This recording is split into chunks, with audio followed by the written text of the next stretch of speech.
Hello students, आप सभी बच्चों का स्वागत है आपके इस प्यारे अमेजिंग प्लेटफॉर्म गवर्नमेंट एग्जाम्स वाला पर। और मेरा नाम है हिमानी। जैसा आप सभी जानते हैं कि हाल ही में राजस्थान में पशु परिचर का एग्ज़ाम हुआ है। और इस एग्ज़ाम की अगर मैं बात करूं स्टूडेंट, तो साइंस के भी यहाँ से काफ़ी सारे क्वेश्चंस पूछे गए थे। और लगभग अगर बात की जाए जितनी भी शिफ्ट में एग्ज़ाम हुआ है, साइंस में लगभग 40 से ज़्यादा क्वेश्चंस आए थे। अब मैं आज आप लोगों को ये बताने वाली हूँ स्टूडेंट कि आप सभी बच्चों को पता ही है कि हमारे इस चैनल पर साइंस की रेगुलर एक सीरीज चल रही थी, जो बेसिकली इसी एग्जाम से टारगेटेड थी। मतलब इसी एग्जाम को टारगेट करते हुए वो सीरीज हम लोगों ने स्टार्ट की थी। अब जिन बच्चों ने वो सीरीज रेगुलर देखी थी, रेगुलर मेरे साथ जुड़े हुए थे, उन्हें काफी सारे सवाल ऐसे मिले होंगे जरूर जो आपके पेपर में आए थे।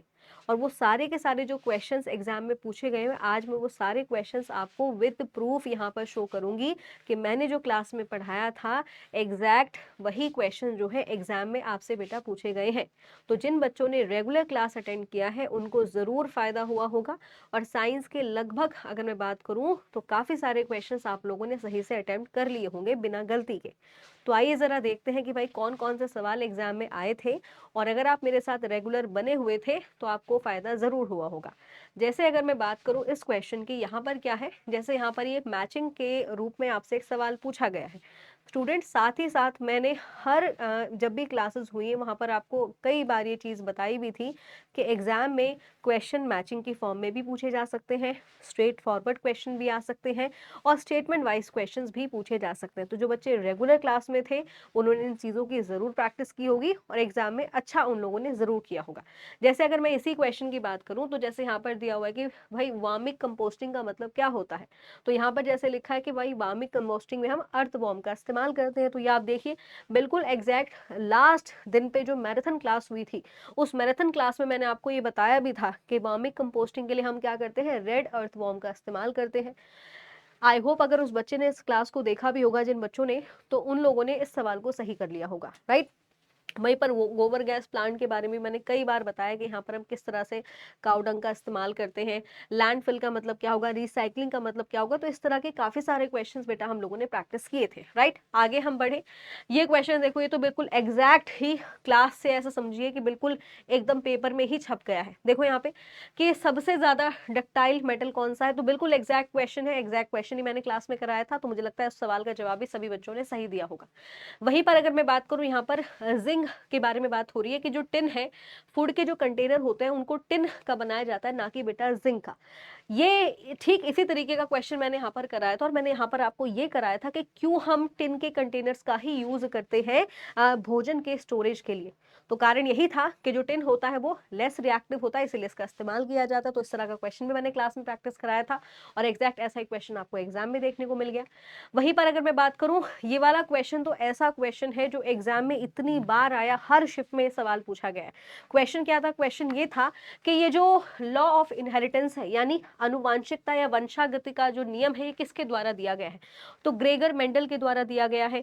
एक शिफ्ट में सवाल आया था कि इन्होंने किस चीज पर एक्सपेरिमेंट किया था, तो भाई मटर के पौधे पर एक्सपेरिमेंट किया था। तो मतलब गेगर मेंडल से तो इतना ही क्वेश्चन आए, और ये क्वेश्चन भी मैंने क्लास में कई बार एग्जाम में मतलब कराया था, ठीक है।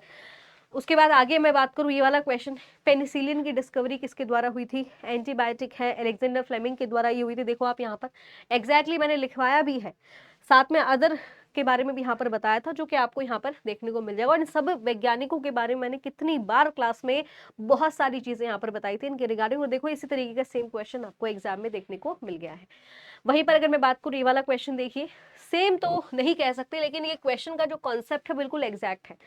मैंने कई बार ये बोला भी था क्लास में कि बेटा आपको एग्जैक्ट वर्डिंग नहीं मिलेगी, लेकिन आपका जो कॉन्सेप्ट होगा वो बिल्कुल सेम ही होगा, बस सवाल पूछने का तरीका बदल जाएगा। जैसे आप यहाँ पर देखो, इस क्वेश्चन में क्या पूछा गया, इस क्वेश्चन में पूछा गया है कि जब आप समतल दर्पण में अपना हाथ देखते हो, दायां हाथ आपको बायां नजर आता है, बायां हाथ आपको दायां नजर आता है, इस घटना को क्या कहा जाता है।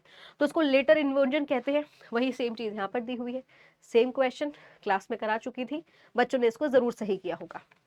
आगे देखें, अगला सवाल यह है, देखो, longest part of alimentary canal, आहार नाल का सबसे बड़ा भाग कौन सा है। तो सभी बच्चे जानते हैं कि भाई छोटी आंत होगी, याद रखना है। ये भी मैंने कराया था, यहाँ पे लंबाई वगैरह सब लिखाई थी और सब कुछ बताया था, और भी इसमें एक्स्ट्रा चीजें बताई थी। तो और इस सवाल के भी कई सारे क्वेश्चन पूछे गए हैं शिफ्ट्स के अंदर, राइट। वहीं पर ये देखो जरा कि एलिमेंट्री कैनाल के अंदर क्या क्या कौन कौन से हिस्से आते हैं, कौन कौन सा हिस्सा एलिमेंट्री कैनाल के अंदर शामिल है। तो आप देख सकते हैं यहाँ पर मैंने लिखा भी है पूरा प्रॉपर कि एलिमेंट्री कैनाल के अंदर कौन कौन से बेटा पार्ट आते हैं। तो ध्यान से जिन बच्चों ने क्लास की होगी उन बच्चों के लिए सवाल बहुत ही आसान रहा होगा और उन्होंने सही तरीके से उस क्वेश्चन को करा भी होगा, राइट।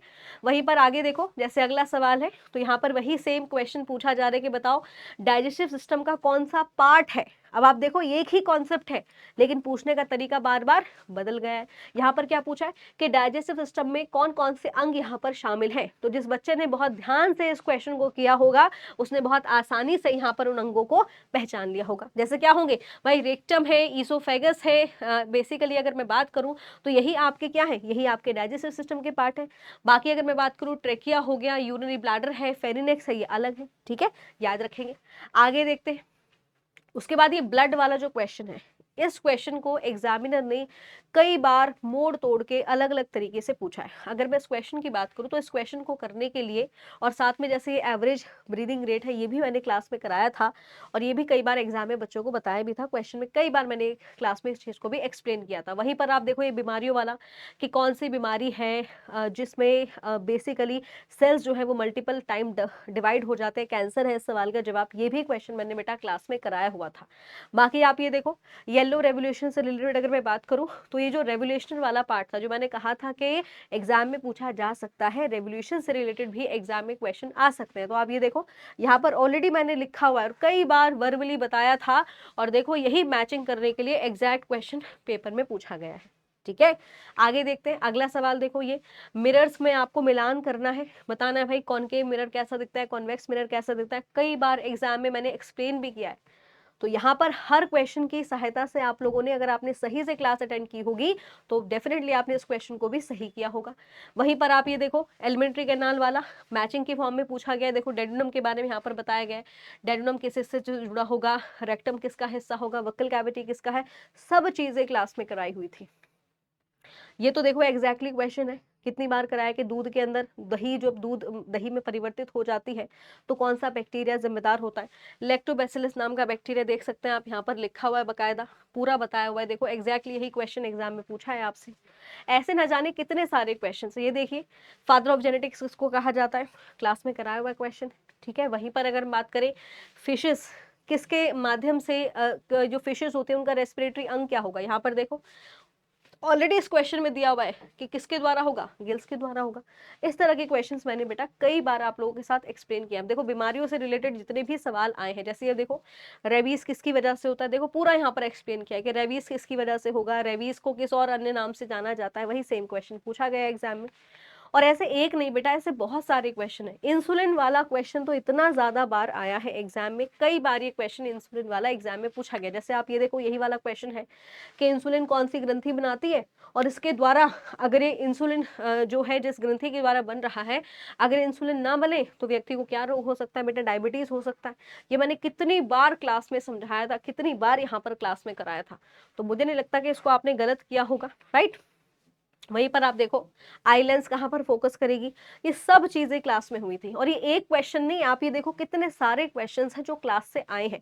विद प्रूफ मैं आपको शो कर रही हूँ। इस सवाल को देखो जरा, ये सवाल देखो, यहाँ पर अंतर सिर्फ इतना है कि यहाँ पर 60 डिग्री आपसे पूछ लिया और मैंने 30 डिग्री आपको करवाया था। और ये मैंने आपको कहा था कि बेटा एग्जाम में नंबर चेंज हो जाएंगे लेकिन कॉन्सेप्ट वही रहेगा। वहीं पर आगे देखो ये सब बीमारियों वाला जो पार्ट है, ये तो मैंने इतने कराए हैं ना क्वेश्चंस आपको, जो आपने बहुत अच्छे तरीके से बेटा किए होंगे। देखो ये जेनेटिक्स वाला पार्ट, वही इनहेरिटेंस वाला पार्ट, इंसुलिन कौन सा ग्रंथि बनाएगी, किसके द्वारा, किस अंग के द्वारा इंसुलिन हार्मोन बनेगा, सारे क्वेश्चंस वही हैं। देखो ये बीमारी वाला पार्ट सब लिखवा है, कौन सी बीमारी बैक्टीरिया की वजह से होती है। जैसे यहाँ पर पूछा है कौन सी बीमारी बैक्टीरिया की वजह से नहीं होगी, तो जिस बच्चे ने इस क्लास को देखा होगा आसानी से उसने पहचान लिया होगा कि कौन सी बीमारी वायरस की है और कौन सी बीमारी बेटा बैक्टीरिया की है, राइट। ऐसी आप यहाँ पे देखो मिलान करने के लिए, ये भी मैंने कई बार बोला कि पिट्यूटरी ग्लैंड कहाँ पर मौजूद होती है, थायराइड ग्रंथि कहाँ पर मौजूद होगी। क्लास में कितनी बार इनकी लोकेशन बताई थी और मुझे लगता है कि आप लोगों ने इसको भी सही किया होगा। ठीक उसी तरीके से देखो ये पिट्यूटरी वाला एक और शिफ्ट में आया हुआ क्वेश्चन है, ये भी वही सेम तरीके से है। ये वाला क्वेश्चन देखो इंसान के हृदय में कितने चेंबर होते हैं, देखो ये सब लिखवाए हैं मैंने कि मछली में कितने होंगे, बर्ड में कितने होंगे, फ्रॉक में कितने होंगे और मैन में कितने होंगे, तो आपने जरूर कर लिया होगा। दांतों के प्रकार, दांतों का सूत्र, सब कुछ क्लास में कराया था बेटा। यहाँ पर आप देखो ये मरकरी से रिलेटेड आ गया है। अब किसी बच्चे को पता होगा मरकरी के बारे में, भाई थर्मामीटर में इसका इस्तेमाल होता है, ये देख सकते हैं आप, मरकरी थर्मामीटर में इस्तेमाल होगा, मेटल होता है, लिक्विड अवस्था में पाया जाता है, सब बातें कराई हैं, ठीक है। वैसे आप यहाँ पर देखो ये वाला क्वेश्चन, इंसान के शरीर में कुल मिलाकर कितनी हड्डियां होती हैं, 206 होती हैं, देखो यहाँ पे लिखा हुआ है 206 हड्डियां होती हैं, ठीक है। और मैंने बोला भी था पेपर में दोनों तरीके से पूछा जा सकता है, बच्चे की भी पूछा जा सकता है और अडल्ट की भी पूछा जा सकता है। तो देख लीजिए आप, आया हुआ क्वेश्चन ही है आपके एग्जाम में। ये देखो बायोडिग्रेडेबल कौन सा वेस्ट नहीं है, ये same as it is question कराया हुआ, समझाया भी था कि अगर पेपर में ऐसे सवाल आए तो इस ऑप्शन को आपको चूज करना है, ठीक है। वैसे आप यहाँ पे देखो ये मरकरी से रिलेटेड कितनी बार आ चुका है, कौन सा धातु है जो बेसिकली कमरे के तापमान पर लिक्विड अवस्था में पाया जाता है, मरकरी इसका आंसर हो जाएगा। यहाँ पर भी अगर किसी बच्चे को मरकरी के बारे में पता होगा तो उसने सही से मैचिंग कर लिया होगा, ठीक है। तो बहुत मुश्किल थोड़ी है, एक बार आपको कॉन्सेप्ट को समझना है और उसके बाद आपको क्या होगा, आपके लिए बहुत आसान हो जाएगा बेटा चीजों को करना।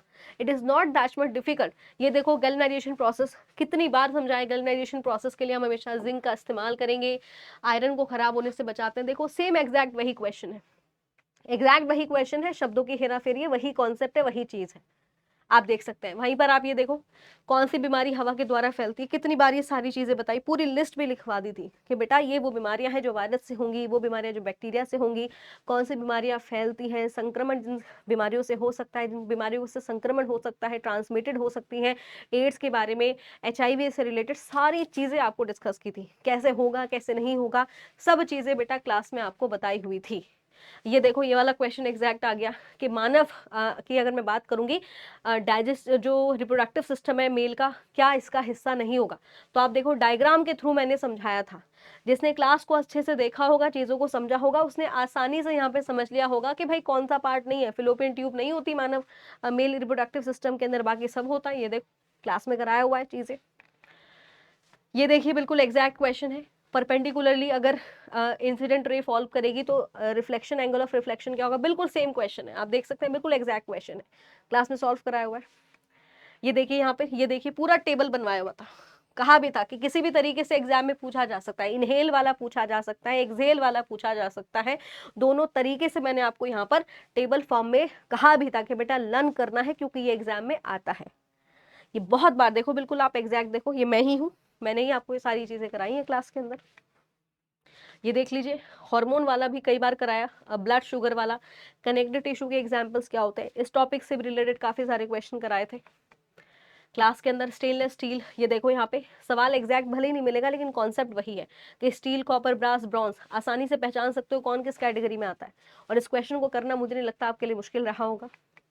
ऐसी ये देखिए इस तरीके से कौन सी बीमारी नॉन कम्युनिकेबल है, मैंने कम्युनिकेबल वही सेम चीजें पढ़ाई, कौन सी बीमारी नहीं है, कौन सी बीमारी है, एग्जैक्ट क्वेश्चंस देखो आपको सारे के सारे ऑप्शन आपको एकदम सेम मिलेंगे, एग्जैक्ट क्वेश्चन है जो क्लास में डिस्कस हुआ है। इसी तरीके से आप ये देखिए सारे के सारे क्वेश्चन, एड्स के रिलेटेड क्वेश्चन था, ये देखो ये पूछ लिया क्वेश्चन, बिल्कुल सेम क्वेश्चन है, देख लो कितने नंबर ऑफ इमेजेस बनेंगे। तो देखिए स्टूडेंट, मेरा बेसिकली मोटिव ये है आपको ये सारी चीज़ें दिखाने का, ये सारे क्वेश्चंस दिखाने का कि देखिए स्टूडेंट क्लास में जो भी चीज़ें आपको कराई जा रही हैं, जो भी चीज़ें मैं आपको करा रही हूँ, जिस भी टेस्ट सीरीज़ हमारी चल रही है वो सारी की सारी बहुत ज़्यादा रिलेवेंट है। आपको यहाँ पर वही कंटेंट दिया जा रहा है जो आपके एग्ज़ाम ओरिएंटेड है, कोई भी ऐसी चीज़ नहीं पढ़ाई जा रही है जो एग्ज़ाम से रिलेटेड ना हो। तो अगर आप क्लास को देखते हो, क्लास को ज्वाइन करते हो, तो बेटा इस बात का ट्रस्ट रखिएगा कि क्लास में से ही आपके काफ़ी सारे सवाल पेपर में हल हो जाएंगे, बट उसके लिए शर्त यह है कि आपको रेगुलर रहना पड़ेगा, ठीक है। वहीं पर अगर आप चाहते हैं कि इसी तरीके से आपकी तैयारी और भी बढ़िया तरीके से हो जाए और मैं आपको टॉपिक वाइज क्वेश्चंस कराऊं और कंप्लीट जीके जीएस आपका अच्छे से तैयार हो जाए, क्योंकि आप सभी जानते हैं कि अभी हाल फिलहाल में एसएससी ने भी अपना कैलेंडर जारी कर दिया है, रेलवेज के एग्जाम्स भी हो रहे हैं, पुलिस की भर्तियां भी आने वाली है, तो हर एग्जाम में आपको जीके जीएस जरूर मिलेगा। अब जीके जीएस एक ऐसा सब्जेक्ट है जिसका सिलेबस बहुत वास्ट है, बच्चे को ये समझ में नहीं आता क्या पढ़ना है, क्या छोड़ना है, क्या इंपॉर्टेंट है, क्या नहीं है। तो टीचर बेटा आपके यहीं पर हेल्प करेगा, वो आपको यही चीज गाइड करेगा, बेटा आपको इस एग्जाम की अगर आप तैयारी कर रहे हो तो इस एग्जाम के लिए ये वाला पोर्शन इंपॉर्टेंट है, और ये वही टीचर बता सकता है जिसके पास अच्छी खासी नॉलेज है एग्जाम की, और मेरा अच्छा खासा एक्सपीरियंस है इन एग्जाम से रिलेटेड बेटा।